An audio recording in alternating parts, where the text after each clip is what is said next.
Salut à tous et à toutes. Alors aujourd'hui on va essayer ensemble de réaliser une bougie non toxique à base de cire de soja. On va également essayer de lui donner une petite odeur automnale parce que c'est de saison et c'est plutôt agréable d'embaumer son intérieur d'une odeur plutôt cocooning.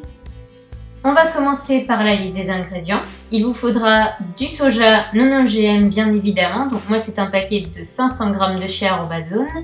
Il vous faudra de la cannelle de Ceylan, alors moi je l'ai prise en poudre, mais je vous conseille de la prendre sous forme d'huile essentielle parce que vous verrez plus tard, ça s'incorporera mieux à votre cire. J'ai également pris de la fragrance naturelle de fleurs de vanille, donc qui m'apportera le côté chaud et cocooning à ma bougie, et de l'huile essentielle de cyprès pour la donner l'odeur boisée qu'on attend un petit peu en automne, des feuilles qui tombent, etc. Du côté des ustensiles, vous aurez besoin d'une balance, d'une casserole, d'un pot en verre pour faire le bain-marie, d'une à deux petites cuillères, de mèches à bougie avec leur socle, prenez plutôt les grandes si vous avez le choix entre différentes tailles, ainsi que du papier aluminium. Et j'ai failli oublier qu'il vous faudra aussi un contenant. Alors le mien vient de chez Maison du Monde, je l'ai payé un peu moins de 10 €. Certes, c'est peut-être un peu cher, mais il a une grosse contenance et il me servira d'élément décoratif. Si vous ne voulez pas mettre ce prix-là pour faire une bougie, ce qui est totalement logique, vous pouvez réutiliser d'anciens pots à yaourt en verre. On va donc commencer ensemble notre petit test de bougie. Si je l'appelle test et pas recette, c'est parce que c'est la première fois que je réalisais une bougie moi-même.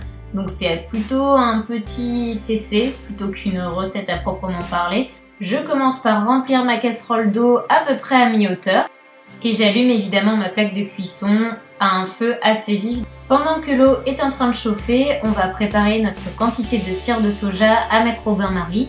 Donc je prends ma balance, je l'allume et je mets environ 200 g de cire dans un premier temps et vous allez voir, je vais en rajouter encore 50 g par la suite.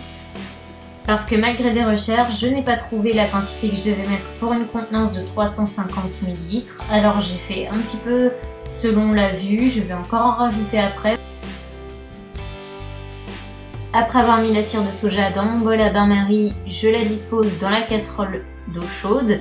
Je vais diminuer un petit peu le feu, on va le mettre à feu moyen pour que cela puisse fondre doucement. Au fur et à mesure de la fonte de la cire de soja, on va mélanger de temps en temps. En attendant que la cire fonde, on va prendre notre contenant et on va mesurer grâce à sa hauteur la longueur de la mèche.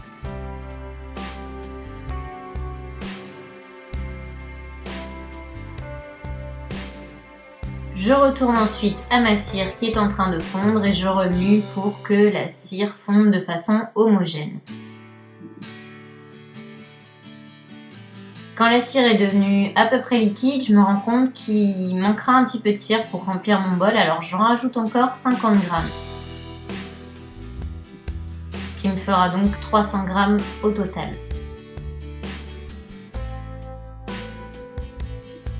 Et je mélange la cire qui est encore solide avec la cire qui a déjà fondu.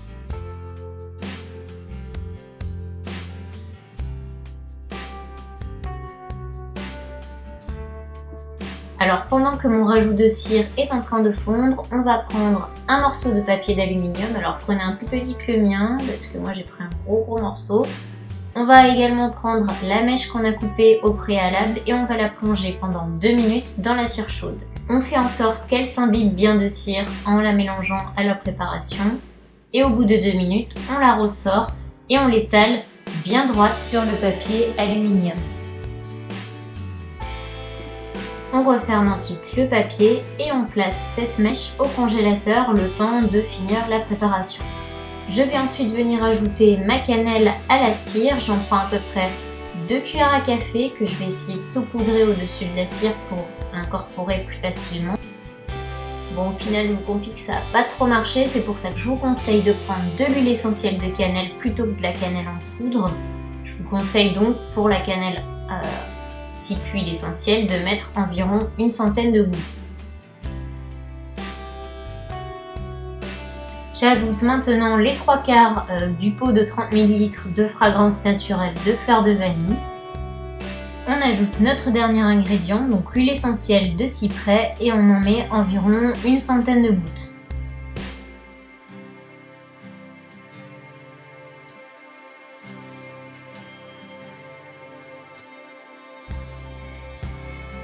Après avoir bien mélangé, je ressors ma mèche du congélateur et je la déballe.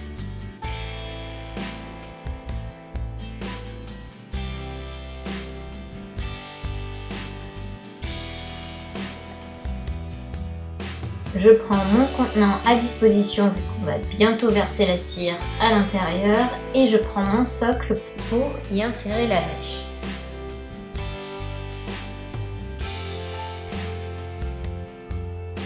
Une fois la mèche dans le socle, je prends une paire de ciseaux pour venir pincer donc le petit bout métallique qui dépasse du socle afin de sécuriser la mèche et qu'elle ne puisse pas se dérober.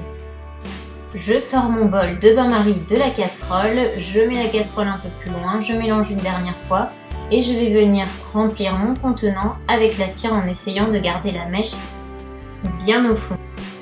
Comme vous avez pu le voir, ma mèche s'est mise à flotter, alors j'ai essayé de la remettre au fond avec un couteau. C'était un petit peu la galère cette histoire de mèche. J'ai lu qu'on pouvait mettre un point de colle au fond du contenant avec la mèche, mais bon, le but étant de faire une bougie non toxique, on va pas rajouter des solvants. Donc j'ai essayé de me débrouiller comme je pouvais avec mon couteau et ma petite cuillère sur laquelle j'ai enroulé ma mèche à la fin. Donc on va laisser notre cire reposer pour qu'elle durcisse et ensuite on aura notre résultat final et on pourra couper notre mèche pour qu'elle soit à hauteur correcte. Au bout de 3-4 heures de repos, vous obtenez une bougie solide, comme vous pourriez en trouver dans le commerce. Mon petit souci avec la cannelle en poudre, c'est qu'elle a migré au fond de la jarre, donc j'ai un dépôt. Ce qui me fait savoir qu'elle n'a pas migré entièrement, c'est que quand j'allume la bougie et que la cire commence à fondre autour de la mèche, la bougie redevient brune. En fait, je vous raconte tout, mon but était d'obtenir une bougie de couleur brune grâce à la cannelle. Mais donc c'est plutôt raté, je pense pas que ce soit un colorant possible pour la bougie.